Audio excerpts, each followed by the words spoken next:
Hello everyone, I hope you all are doing well. So in this video we are going to learn about more multiple choice questions क्योंकि हम साथ साथ discuss भी करेंगे और एक तरीके से आपका मॉक टेस्ट भी रहने वाला है। और आप सबको पता होगा कि आरआरबी ने अपनी डेट्स जो थी वो एक्सटेंड कर दी है टीचिंग रिक्रूटमेंट के लिए। तो अगर अभी तक भी किसी आपके फ्रेंड्स वगैरह ने नहीं भरी है वैकेंसी तो वो आप भर सकते हैं, right.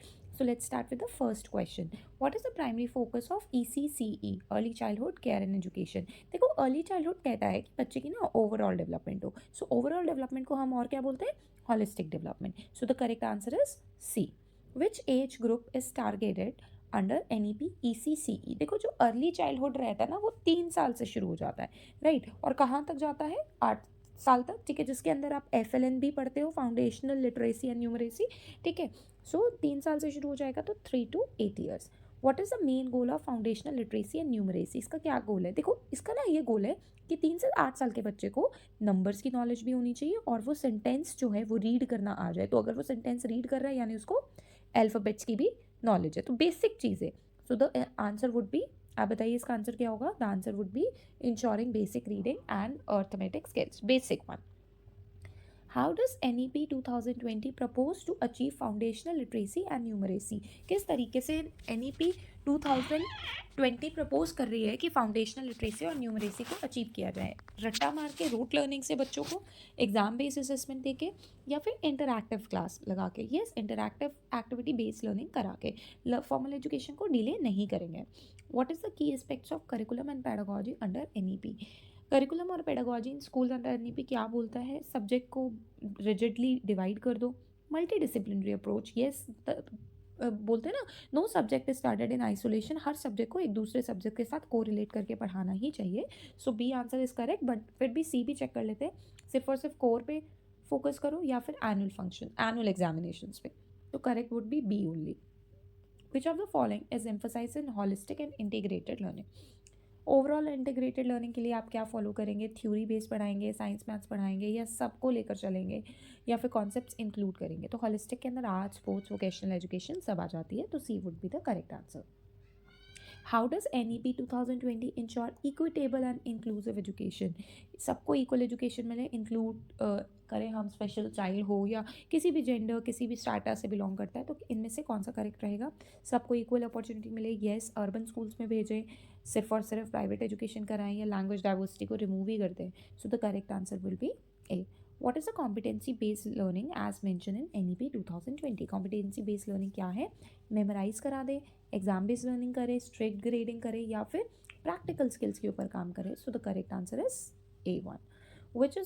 Which one of the main benefits early childhood? Early childhood वाले बच्चे को, मतलब ECC वाले बच्चे को क्या सबसे ज़्यादा बेनिफिट करेगा? फॉर्मल स्कूलिंग डिले कर दे, उसका फाउंडेशनल लर्निंग बेस स्ट्रॉन्गर होना चाहिए, फिजिकल हेल्थ इंप्रूव करने के लिए, या एम्प्लॉयमेंट अपॉर्चुनिटी? ECC में एम्प्लॉयमेंट तो आएगा नहीं, तो C would be the correct answer. अगर आपको ये वीडियोस अच्छी लग रही है तो देखो लाइक और शेयर और सब्सक्राइब तो करना बनता है ना। So what role do teachers play in foundational literacy? Teacher का क्या काम है? सीधा सीधा बच्चे को सॉल्यूशन बता दे, सेल्फ लर्निंग करने को कहे, करवाए, सेल्फ लर्निंग कराए, बच्चा खुद से सीखे बट गेम्स के थ्रू, सिर्फ असेसमेंट ले, या फिर प्रैक्टिकल एक्टिविटीज़ कम कर दे? So correct answer will be B. अंडर NEP 2020 एक्सपीरियंशियल लर्निंग की क्या इंपॉर्टेंस है? रियल वर्ल्ड एप्लीकेशन पे फोकस करें, मेमोराइजेशन प्रायोरिटाइज करें, पैसिव लर्निंग? बच्चे को कभी पैसिव लर्निंग नहीं करानी है, मैंने आपको बहुत बार बताया। So the correct answer will be real world applications. How does NEP 2020 ensures learning for all the students? तो या तो आप सिर्फ इलीट बच्चे, किस इलीट स्कूल्स में, लग्जूरियस स्कूल्स में बच्चों को भेजो, स्कॉलरशिप्स दो, ऑफर करती है NEP, एक्सेस कम कर देती है, या इन यूनिफॉर्म लर्निंग मेथड, एक तरीके से आप बच्चों को पढ़ा रहे हो, तो ये भी गलत है। The correct answer will B B1। What kind of assessment does NEP 2020 recommend? क्या NEP कहती है कि बच्चों को कैसे असेस करोगे? रोड बेस्ड लर्न रट्टा करवाओगे, कॉम्प्रीहेंसिव एंड कॉन्टीन्यूस? देखो आप ना कोशिश करोगे गेम बेस्ड लर्निंग भी कराओ, अकेडमिकली, और जो आपकी को करिकुलर एक्टिविटीज़ होती हैं उन सबको लेकर साथ साथ चलो। एनुअल टेस्ट से ना बच्चा इंप्रूव नहीं कर पाएगा, और असेसमेंट को बिल्कुल हम ख़त्म बिल्कुल नहीं करेंगे। Next question is what is the role of technology? देखो आजकल के जो पेपर्स बनते हैं ना वो टेक्नोलॉजी के बारे में बहुत ज़्यादा क्वेश्चन पूछते हैं। क्या टीचर को रिप्लेस करना है? नहीं। रट्टा वाली हमें कोई क्लास नहीं चाहिए, है ना। स्टूडेंट की इंटरेक्शन कम कर दे? नहीं, हमेशा पर्सनलाइज और अडेप्टिव लर्निंग ही कराएंगे। Which are the following is a major reform in curriculum? Major reform कहाँ पे आई? रिजिड सिलेबस की यही अब हम चेंज नहीं करेंगे। डिजिटल लर्निंग टूल्स को अवॉइड करना है तो ऐसा तो नहीं करना। टेक्स्ट बुक पे ही सिर्फ फोकस करना है, ओनली लिखा है तो ये गलत हो गया। एक्सपीरियंशियल लर्निंग करानी है, कोडिंग करानी है, एआई के थ्रू आपने पढ़ना है। How does NEP 2020 promote inclusive education? देखो, अगर ना हम देखें यहाँ पर, अगर हम इस जनरल एक वीडियो की बात करें कि अगर हम लोग इन सारे क्वेश्चंस को समझ समझ के करेंगे तो हमारी नॉलेज भी अच्छी होगी, राइट। इन सिर्फ और सिर्फ आंसर्स अगर हम कवर अप करते हैं तो कहीं ना कहीं हम क्या कर रहे हैं, नॉलेज आधी अधूरी ले रहे हैं। तो हर क्वेश्चन को अगर हम हर ऑप्शंस को भी अच्छे से पढ़ेंगे तो वो ज़्यादा बेटर रहेगा, है ना। सो NEP 2020 किस तरीके से इंक्लूसिव एजुकेशन को प्रमोट करता है ताकि वो सबको अपॉर्चुनिटीज़ दे। मार्जिनलाइजेशन हम कभी भी नहीं करेंगे कि स्पेशल चाइल्ड है उसको अलग कर दिया, या रिच है उसको अलग कर दिया, पुअर है उसे अलग कर दिया।